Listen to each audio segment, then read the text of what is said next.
recording, and I'm a bit worried about running over, so I'm going to actually come along here, and I'm going to do a bona fide 55-minute clock.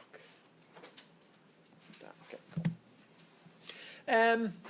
So you can see it essentially right from that very first slide. We can see there's an issue because we've got omegas floating around, and so I want to give you a bit of a tip, okay?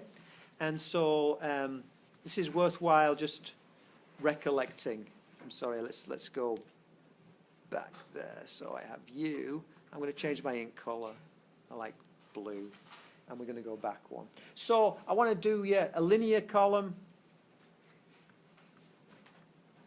and a rotational or angular column, sometimes called rotational, sometimes called angular. And we tend to use the two terms interchangeably, so I don't want you to be confused when sometimes we're talking rotational and sometimes we're talking angular. It means the same thing. So we had a position that was like X meters on the y-axis. That's a position or an address. We'd have theta. We had a displacement. We had change in angle. We had velocity. We have omega. This is omega. And we had acceleration, and we have that's alpha. I think it's PHA, alpha. And it works the same way. That's the amazing thing about it, is it works the same way. So if you know that your displacement is equal to your final position minus your initial position. Remember that from the first bit? Well, guess what? Your angular displacement is equal to your final angular position minus your initial angular position. I mean, you can just do it.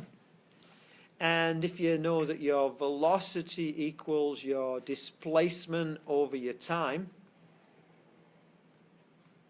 your angular velocity is equal to your angular displacement over your change in time, and so on.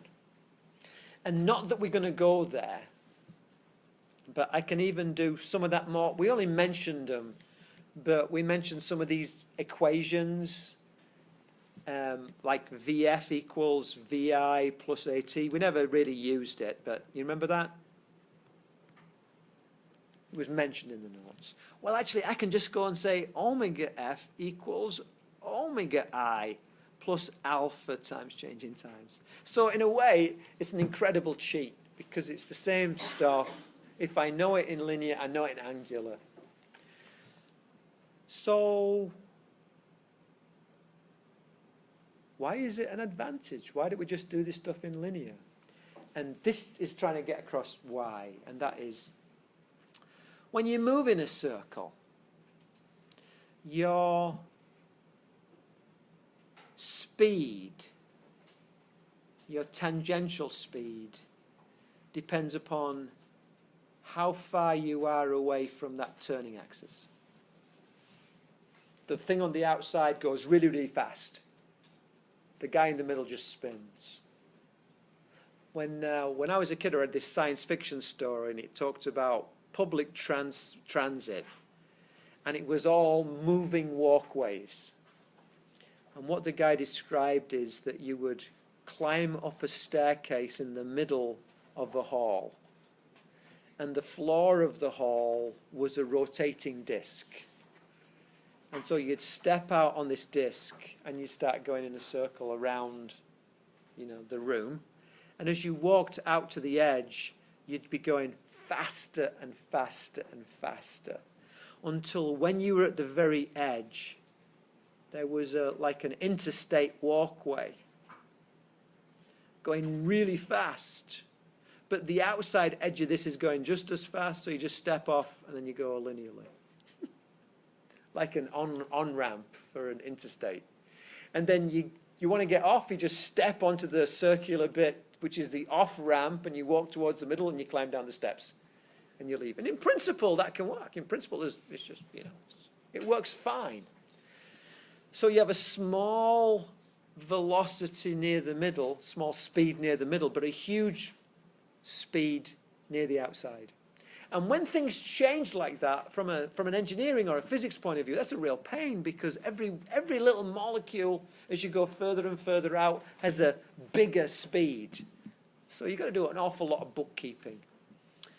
But it turns out that if I define circular motion by the angle that I've moved through, then this guy moves through the same angle as that guy does. They move through the same angle in the same time. They have the same angular speed. If they're speeding up, they speed up through the same rate of change of angle per second, same angular acceleration. So whereas these linear things are different for every point on this radius, the angular stuff is the same for every point on the disk. So it makes the whole stuff simpler. Okay? That's why we use rotational motion or angular motion. The only problem is, and I debated which way to go on this. The only problem is that to talk in terms of angles, traditionally, where's my pen gone? Traditionally, we're used to dealing with theta degrees, degrees. And there's 360 degrees in one circle. And that is completely arbitrary, and science tends not to use it. What we tend to use is the radian.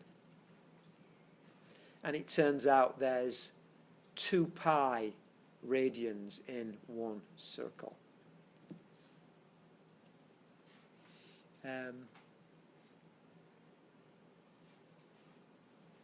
Or 1 revolution in one circle. And we tend to use these 2 units as opposed to degrees. So that makes people feel really uncomfortable, because there's this radian. What's a radian? It's a big degree. There's 360 little degrees in a circle. There's a little bit more than 6 radians in a circle. So I just remember 6. It's 6. If I want to be careful, 2 pi. It's just a different number. But it's fundamental.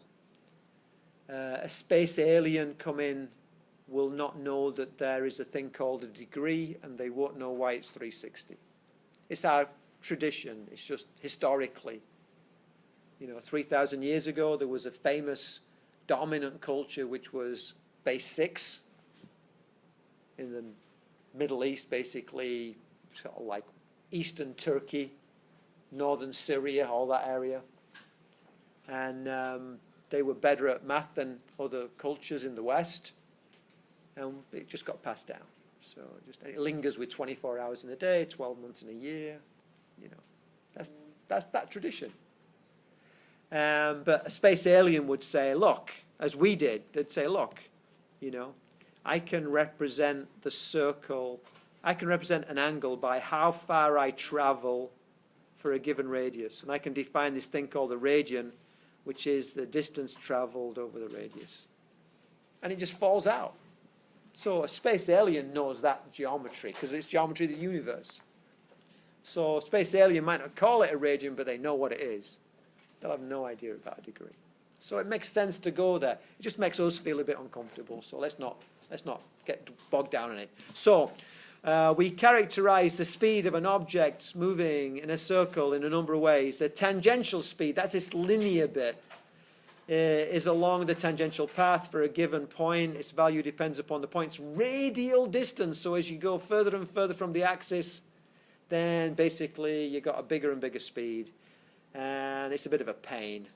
The rotational speed, aka also known as, aka is also known as the angular speed, is in revs per second or radians per second. And the book tends to use revs more than radians, but for those who are continuing, we use radians more than revs, so I've kind of bridged it so there's a bit of both in there, and I want you to try and get radians. I regard radians as being the easier one, and revs is like a bit of a pain. And this indicates the number of radians. You see, it's already started. Radians turn through 1 unit of time. Angular speeds of all points on the rigid rotating object are the same. So the distance from the axis is not a problem. So if I want to know my tangential speed, I want to know that guy, I take the radius and I multiply it by the angular speed. So, okay. I'd like you to know how to use that equation because it's going to be on your equation sheet. So let's have a look. A wheel has 3 meters radius. It rotates. I do my radians per second as like a curly line. So this is 4 radians per second. I'm kind of saying this is circular. Look, it's not a straight line, it's circular. What is the tangential speed? So there's my tangential speed, Vt. So I go Vt is equal to omega r. And so Vt is equal to 4 radians per second. That's my omega. And my r is 3. So that equals 12. And because it's tangential, it's in meters per second. So that should be, oh well, meters per second. Sorry about that. It's probably the same problem all the way down. A wheel has 5 meters radius.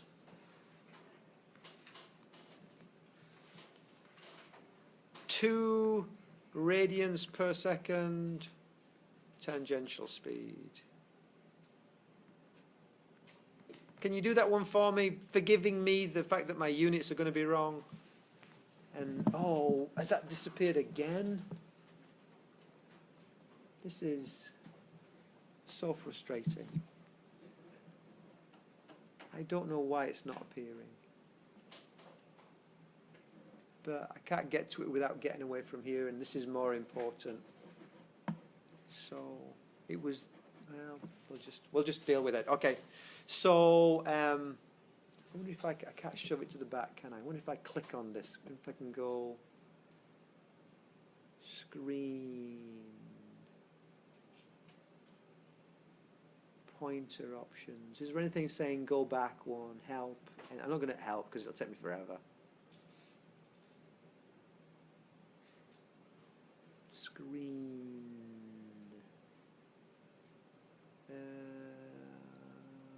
show, hide, ink markups. I'm going to leave it. Okay, so you know we'll just pretend we're clicking, and it's going to be, well, what's it going to be? It's going to be Vt is equal to, it's going to be omega t. So it's going to be omega, and omega in this case is 2 times t is omega r.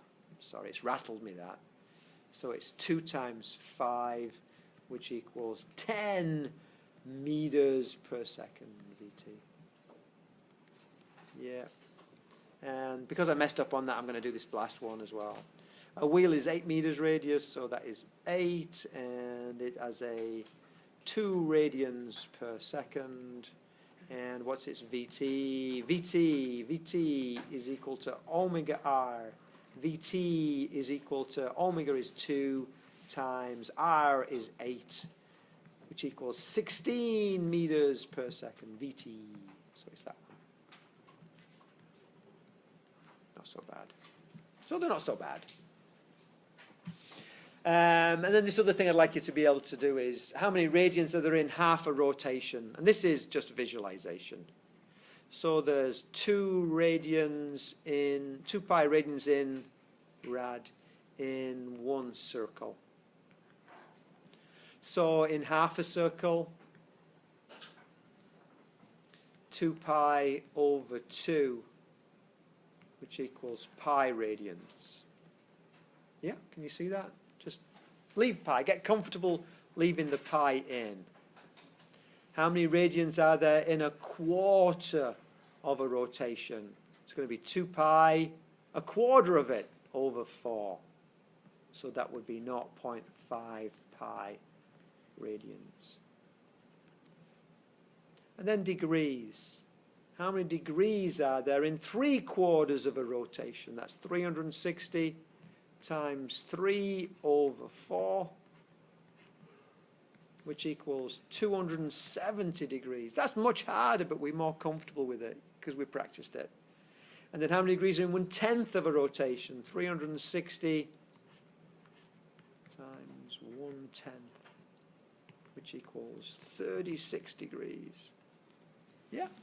So you do far more complicated things, but you just didn't deal with it. You were more used to degrees than radians. Okay. Mass.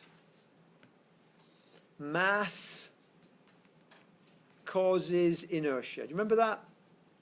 That was Galileo. Galileo said there's this thing called inertia, this sluggishness, this reluctance to change your speed, to accelerate. Well, we can think of the rotational equivalent. Now, what I'd like you to do is, I don't know if this is going to work, but try it. I want you to hold your arms out and go like that without hitting your neighbours. Okay? Go as quick as you can.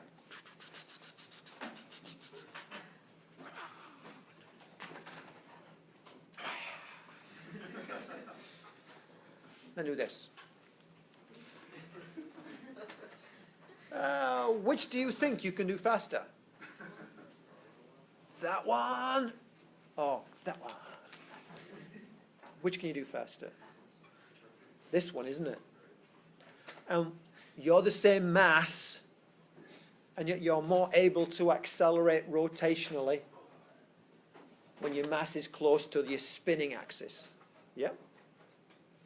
So rotational inertia depends on not just the mass. Mass is important, more mass, more inertia, but the location, the distribution of the mass. So mass location gives rotational inertia. Okay. And we just saw that. So we say an object rotating about an axis tends to remain rotating about the same axis unless interfered with by some net external influence. This is Newton's basic first law. Yeah, mass tends to continue in a straight line at constant speed unless interfered with.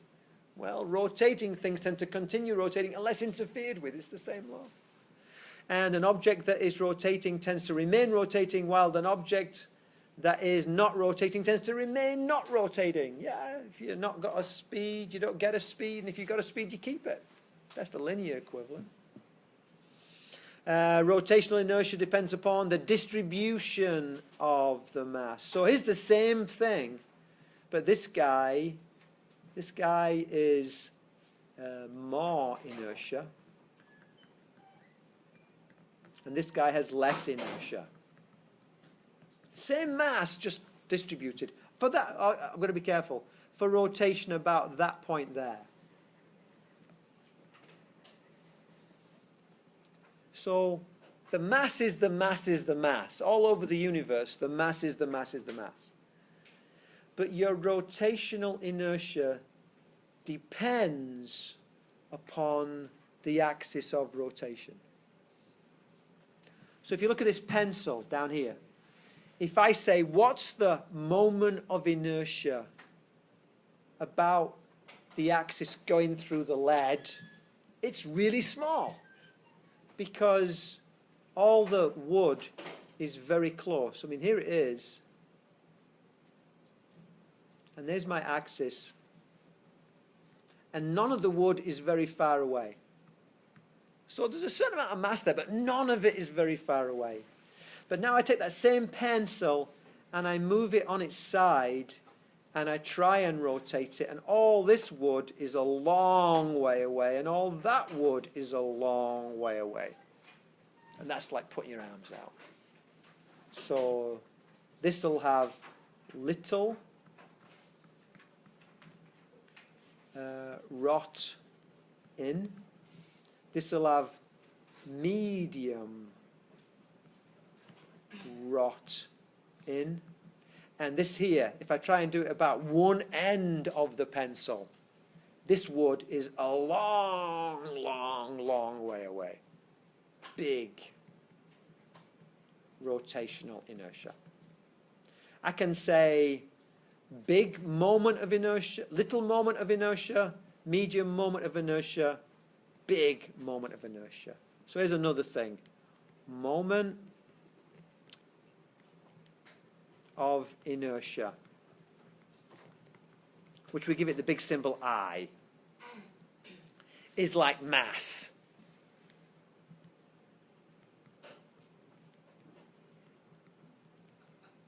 And rotational inertia is like inertia. So I'm sorry, I did that backwards. So in the linear term, we have mass and it causes inertia. In rotational terms, we have moment of inertia and it causes rotational inertia. Yeah? So think of I like M. But I depends upon which axis I pick. It's not the same all over the universe. It's not even the same all over the object. Different axes, different moments of inertia. So we say rotational inertia depends upon the distribution of the mass, not just the mass itself. Every object continues in its state of rotational motion unless it is compelled to change its state by a net external torque. Oh, torque. Torque is tau. Tau. This is T-A-W. That's how you say it. Or T-A-U. That's how you say it. That's its name, tau. And its symbol is that. And it's the symbol for torque. Torque is the force times the distance to the turning axis. So torque in rotational terms is like force in linear terms. We're building up all these equivalencies. And it seems complicated. But once you link them, it's like, I know how to do this. This is no big deal. So we say different axes have different rotational inertias because the masses distribute differently around them.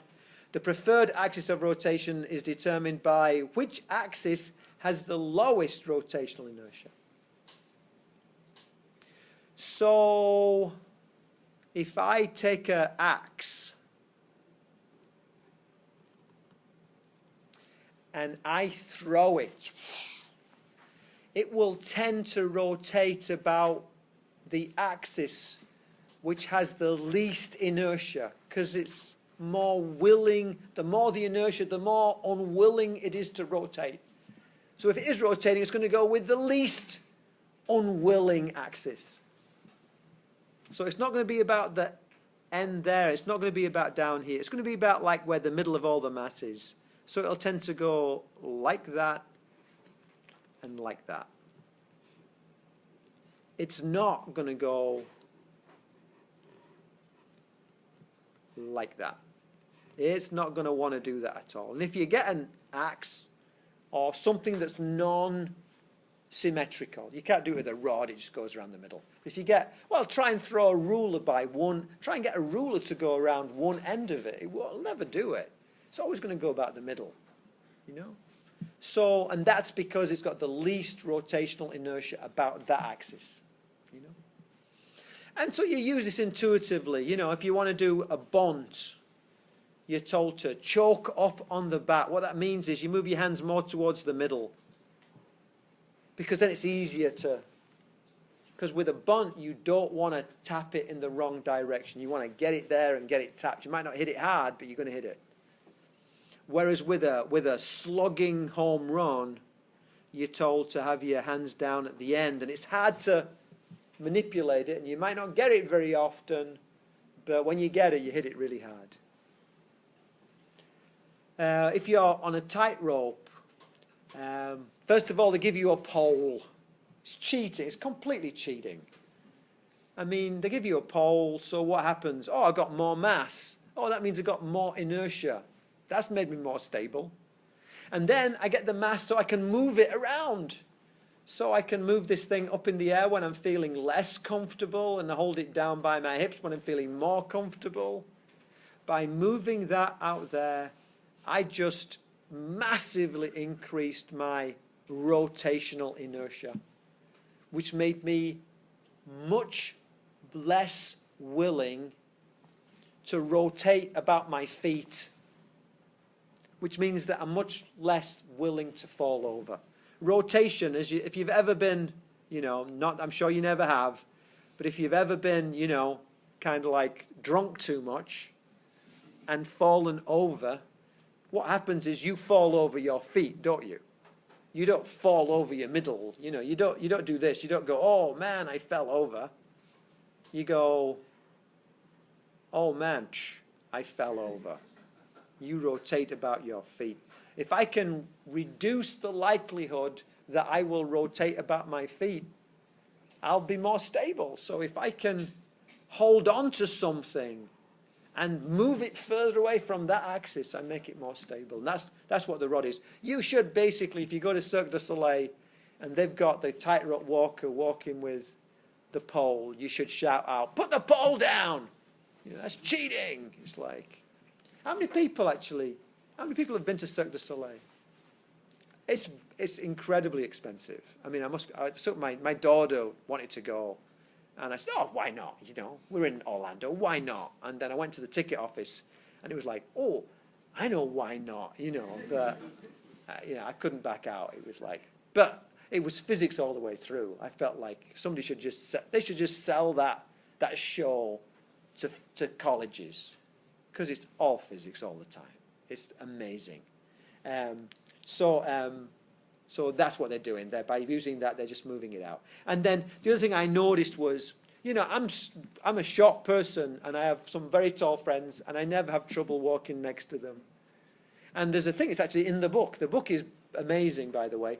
And it's people with short legs tend to naturally just swing their leg faster, and people with long legs tend to naturally swing their legs slower.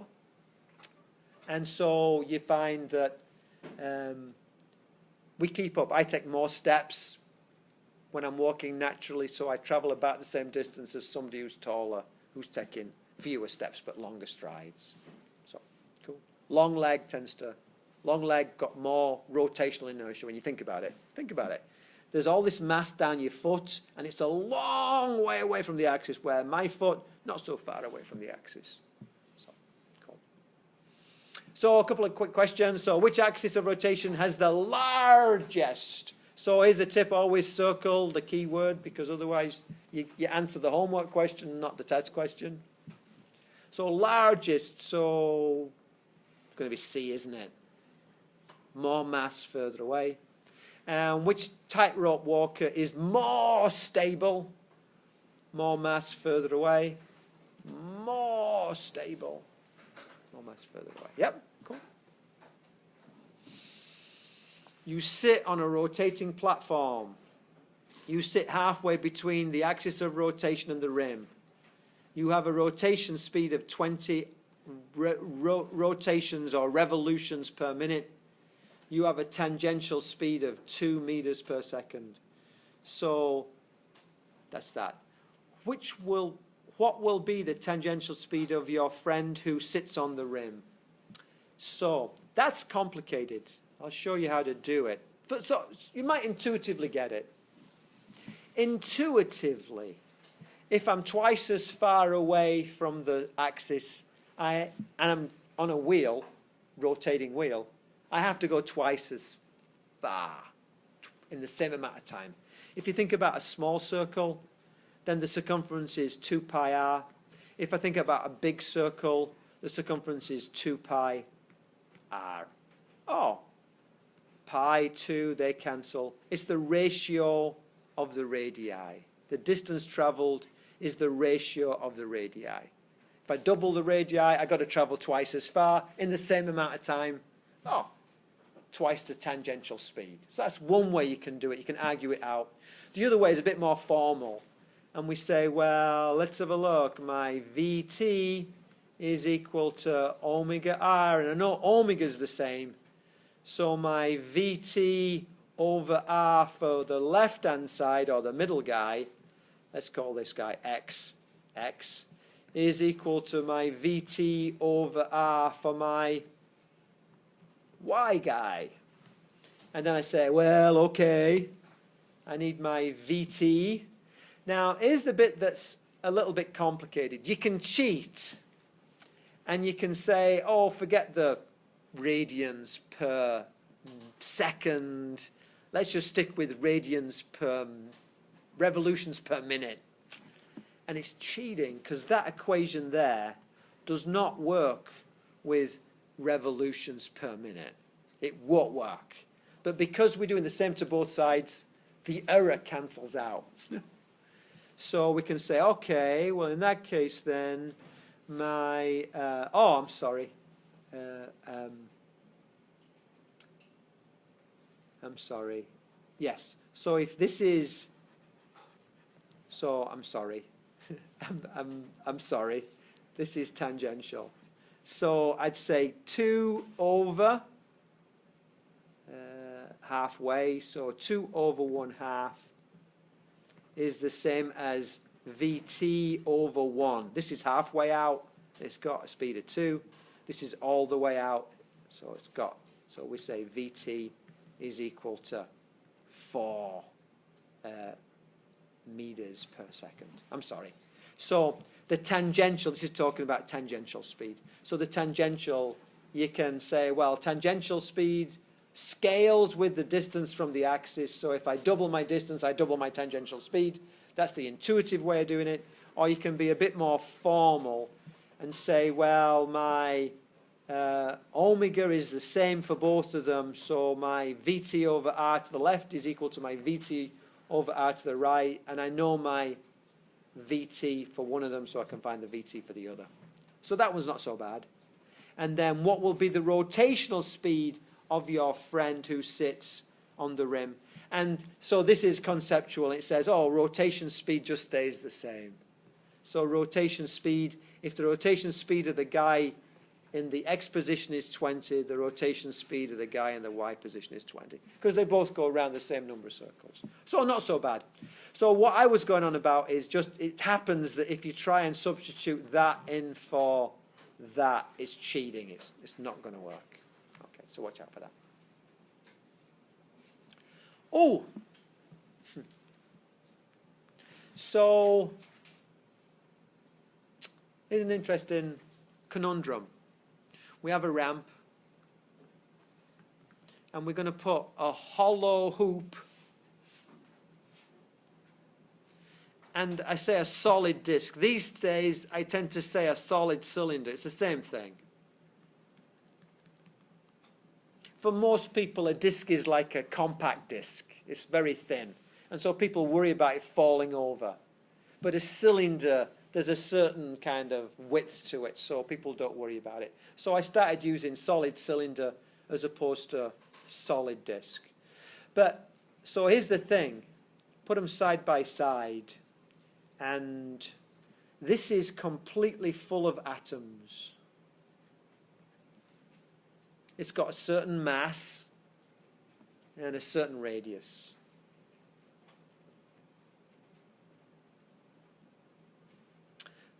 That's the solid cylinder. The hollow hoop. I've taken all those atoms and I've compressed them into this rim.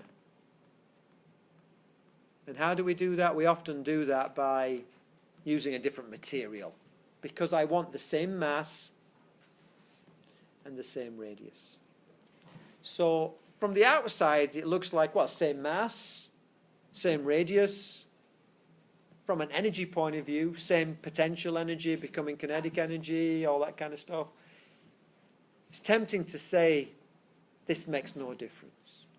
But from a circular motion point of view, I've got more mass further away from my turning axis. So which of these two, let's say A, oh, we can do this one. Oh, I can't do this one, no. I can't see it even now. So which of these two, A or B, has the bigger rotational inertia? Which is most reluctant to start rolling? Is it A, the hollow hoop, or is it B, the solid cylinder? What do you think? It's going to be A, isn't it? Because it's further, the mass is further away. So let me put that question in a different way. If A has the bigger rotational inertia, A is more reluctant to start rolling. Agreed?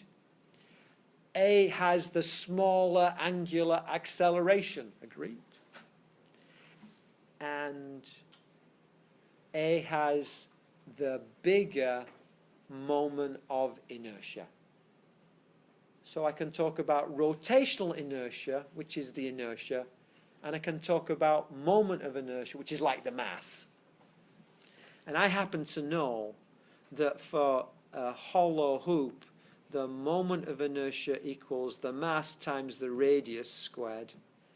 And for a solid cylinder, the moment of inertia is a half the mass times the radius squared. So it's 50% different. Okay, so do they have the same rotational inertia? Certainly not. Which has the greater rotational inertia?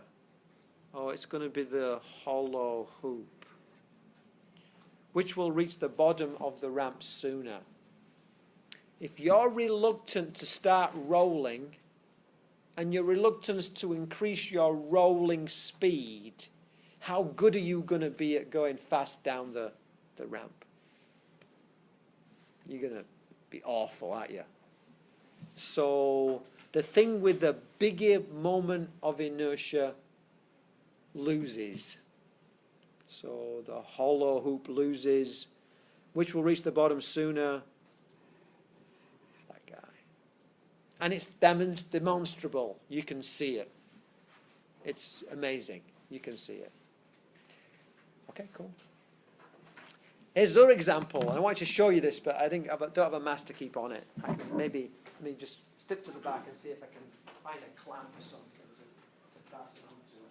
I don't want to fasten it onto the very top of it. I'm going to destroy something if I'm not careful. I don't want to do that. But, yes. Not so bad. Oh, even better. Even better. So this might poke your eye out, in which case, you know, hey, it's physics though. So I have a balance system, and I got two choices.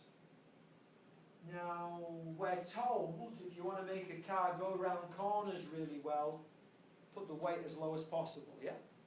Low slung cars. Big trucks go around a corner, they have a problem. Sports cars go around a corner very easily, because all the mass is low. Yeah. So I want to balance this. So do you think keep this extra? This mass can be low, or the mass can be high. So from a stability point of view, you might think keep the mass low. Yeah.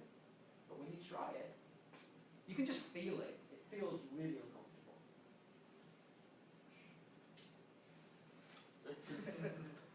Wear safety glasses.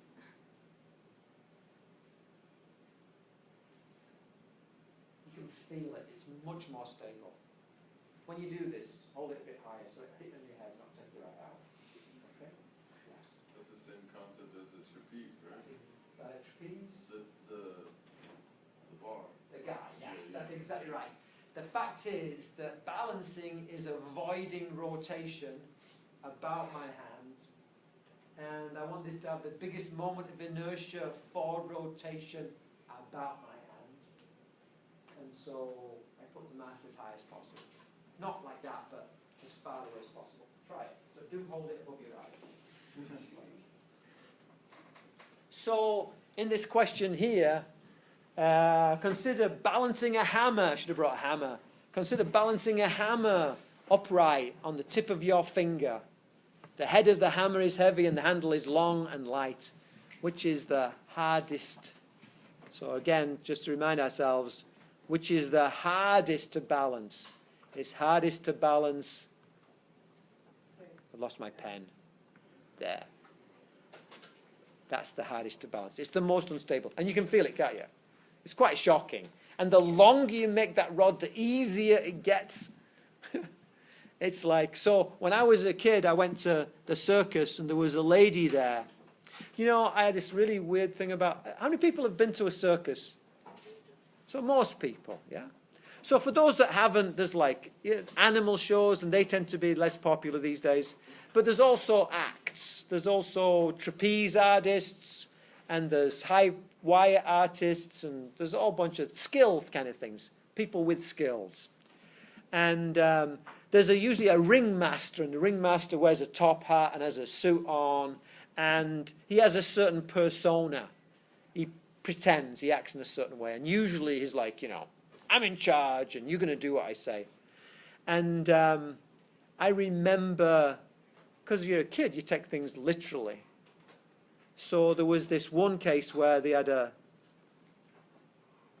chamber, and it was some kind of magic act in the middle of a circus, but there was a chamber, and there was this assistant who, and the guy said, get inside the chamber. So this lady got inside the chamber, and then the guy put all you couldn't see, you could just see the face. And the guy put poles and saws and cut this thing to pieces and all that. And, you know, it's dangerous. And as a little, probably 4 or 5-year-old, I was petrified. I thought the guy was the meanest guy out. And then years later, I'm in this country house in England, and they have what's called it's a chair which was carried by 2 serfs. And basically, it was before cars, before carriages, you had these things. And it looked a bit like this thing, so I thought it was one of those chambers, so I wouldn't go in the same room as it, because I thought it was the same thing. But at the circus was this other thing. It was this lady, and what she did was there was a big ladder, and she had to climb up the ladder, and then she had to balance this tray of drinks on a knife that was on a sword, which was in her mouth. And I remember thinking, this is awful. This is like, because he kept saying, go, no, no, no. Here's a tray of drinks. She's going to go, no, no, no. Here's a sword. No, no, here's a knife. And it's like, oh, it's getting worse and worse and worse. And as an adult, I can see that, yeah, the trick was you have a tray of drinks and you have it on a long sword. And not only did he do that, he filled all the drinks up with fluid. It's supposed to be champagne, but I don't think so. And so he added mass to it. And then there was clearly a little clip where the knife went in. And then she had a mouth thing that she kind of held. So she had to have really strong jaws. And she had to be very strong. But the balancing bit was done by physics. I mean, it's like you realize, oh, it's all physics. So now when I go to a magic show, it's less exciting than it used to be. Because like, I said to my wife, I could do that. And she says, yeah, sure. Yeah, whatever you say, sweetie. Yeah. Okay, next. We have had, let's just remind ourselves, we have had x is like theta, and delta x is like delta theta, and v is like omega, and a is like alpha, and then we had mass is like I, and now we're going to get force is like tau. This is tau, torque, like we just mentioned before. So rotational force, if you like, is equal to the force times the perpendicular distance. It's not any old force times any old distance. It's the force times the perpendicular distance. That's the only thing you've got to remember. Work is force times the distance in line. Torque is force times the perpendicular distance. It's called a lever arm. If you think about it, when you hold a wrench, the easiest way to hold the wrench is when you pull 90 degrees to the wrench. It's much easier. You've got much more turning effect when you pull at 90 degrees. So that's what you want. Force at 90 degrees to the length. For rotational equilibrium, the net torque on the body must be 0. If there is no torque, so let's remind ourselves, F equals ma. Yeah, we did that before. Well, torque is equal to I alpha. If there is no torque, net torque, there's no net acceleration. If there's no net force, there's no net acceleration. Just using the equivalence, rotational to that. So we can say, oh yeah, torque is equal to I alpha. So you can see how suddenly we're doing symbols that we're not familiar with, but the equation we've used before. So you quickly get the hang of it. Pipe extends a wrench 3 times its length. So what happens to the torque? So this is how I do these. It's just a bit, you don't have to get real mathematical. You say torque is equal to I alpha, which equals force times distance. There's 2 equations. It's the force times the distance I want. So I'm going to say, okay, I have my torque was equal to my force times my distance. It says, by how much will the torque increase for the same applied force with 3 times the length? So the way I do that is I go, it's the same applied force, but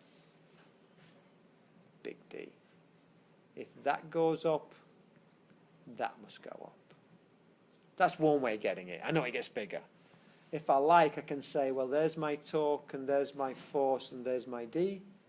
Well, let's have my force times 3D. Oh, man, that must equal 3 times the torque. So either way, whether you get it intuitively or mathematically, it's going to be 3 times greater. And I'm going to give you something. I'm not going to try and trick you on that. I'm not going to do 17/16 or something like that. It's going to be once, twice, 3 times a half. If I use the term tripled or quartered or whatever, and you're not familiar with it, that's not the science bit. Torque, if you say to me, what's torque, I'm going to say, hey, it's in the book. If you say to me, what does half mean, because it's not your native language, that's not a problem. I can answer that. So don't be put off by that. If you're not sure, just ask. So what is the torque? Let's do some sums. What is the torque of this force? So torque is equal to the force times the perpendicular distance. So the torque is going to equal 9 times 4, which equals 36 Newton meters. Now, I'm going to go a little bit further. That is clockwise, agreed? Clockwise is negative. So I wish I'd put down a negative sign there, because we do need to know about the signs. Torque is equal to force times displacement, which equals 3 times 5, which equals 15 Newton meters. But that's clockwise, so that's negative 15 meters. 15 meters is not even there. 15 meters, negative 15 meters. And torque is equal to force times displacement, and this is 4 times 12. Torque is equal to 48, and that's negative torque. And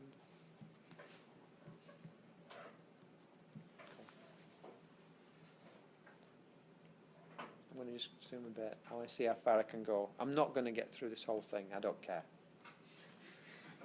I'll just draw a line somewhere, and we'll figure it out.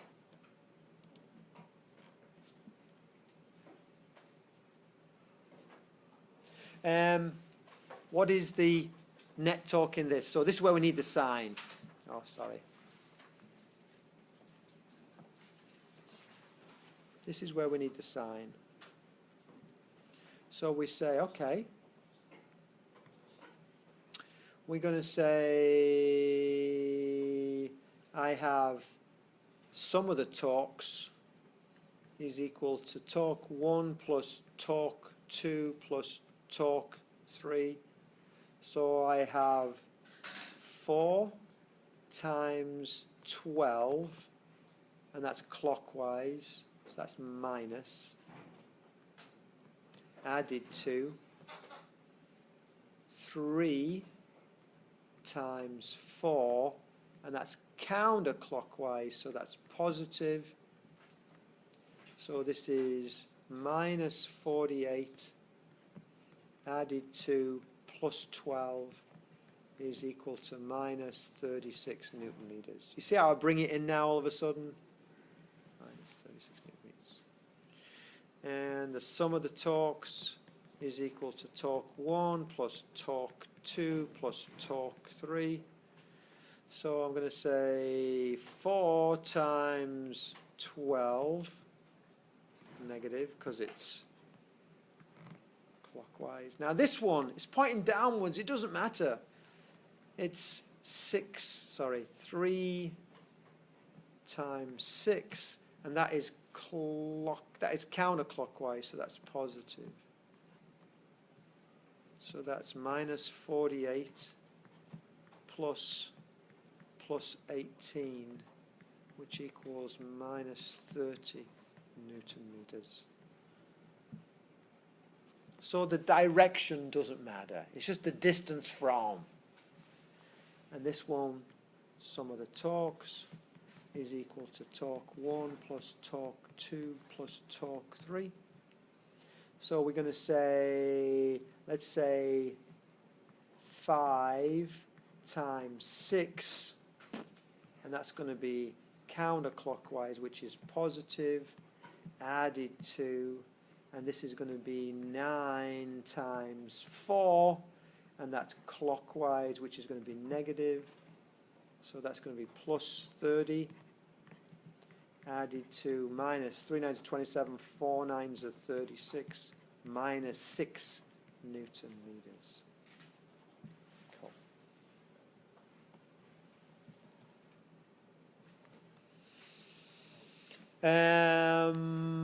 Oh, here's the thing on Star. Do you remember Star Trek? You probably don't remember Star Trek, but Star Trek was a science fiction series from the 1970s. And it was not very good special effects. It was basically people would wear woolly costumes and be aliens, and they'd, change the lighting, and it was a spaceship and all that kind of stuff. And they'd want to sometimes show Captain Kirk being taken by alien civilizations, and they wanted to make it that you knew it was an alien civilization. So the two things they did was they always used a curved door, like we'd never seen a door like that. And they always put the handle in the middle of the door rather than the edge. Because, if it looks like a normal door, you don't believe they're aliens, But when it's kind of wacky, like a triangular door, it's completely impractical. Why would you do that? But, can't look like, the same. So that's what they do. But there is a reason why, we have the door handle on the right hand, on the edge. And it's that if you think about it, if torque, the turning force, is equal to the force times the distance, if I have a big distance, I can use a relatively small force. And I don't want to work hard pushing that door. So it's to create a larger torque. Why are doorknobs on the outside edge of the door? Is to create a larger torque. Yeah. So basically by doing this, we imply that all space aliens are totally idiots. It's like, that's the way it is. Little bit more math. 250 Newton child and a 500 Newton child sit on a seesaw. They try to balance each other. So what we have is 500, and that is 2 meters away. And we have 250. So watch out now, I'm running out of time now. 250, I want the x meters. And what we realize is that this is in equilibrium. Balance means equilibrium. So there cannot be a net torque. Sum of the torques equals 0.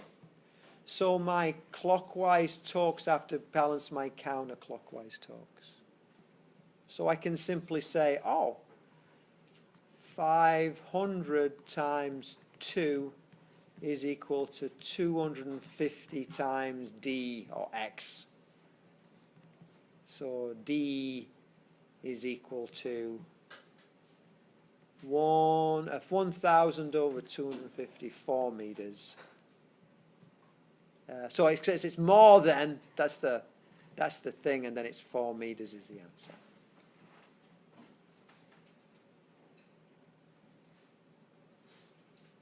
Yeah, I'm going to do 2 more bits and then we're going to call it a day. So center of mass. Center of mass is where all the mass is, the middle, the average position. Doesn't have to be inside the solid, could be inside the gap. This is a teacup, and the center of mass is like somewhere in the middle. Objects rotate about their center of mass. If you throw a cup, it rotates about its center of mass. Center of mass is the average position of all the mass of the object. The center of gravity is the average position of all the weight of the object. And if we are on a uniform gravity field, they're the same point. If we're not, if we have a big ruler going out into space, then the center of mass for the ruler will be its middle, but the center of gravity will be more towards the Earth. Because gravity is more towards the Earth and less when you go further out. It's a bit complicated, but for most cases it's the same position. In a uniform gravity field, the center of mass coincides with the center of gravity. Neither center of gravity nor center of mass need be inside the object. And here's the trick. You can find the center of gravity by, you can pin the object and it will dangle symmetrically. So half the mass is on that side, half the weight is on that side, and half the weight is on the other.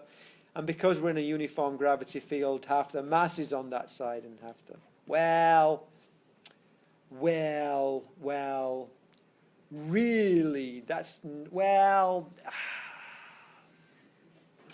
what that really says is the torque caused by that side is balanced by the torque caused by that side. And if I take a big mass and a pole with a little mass, the center of gravity is there, and that is a bigger mass than that. So it's not that the masses on the two sides are the same. It's the torques caused by the masses on the two sides are the same. Man, I wish I'd ended a page earlier. So we say center of gravity is the direction. The center of gravity is directly below. So we can balance it or we can hang it. And stability. Stability is when your center of mass or your center of gravity is over the base. And if it's not over the base, it will tipple. And in-class check. Which beaker is most stable? They're all stable, but which is most stable? It's going to be B, isn't it? Because even if I push B to the side, because of that elongated base, I've got to work really hard to get that. Can you see how the angle, think of the angle. That angle's pretty small. I didn't draw it well, but that angle's a bit bigger, but that angle is even bigger, yeah? So you've got to really work to get that thing. Cool? And I'm going to draw a line there. No centripetal force. So let me stop that. Oh, seconds to go.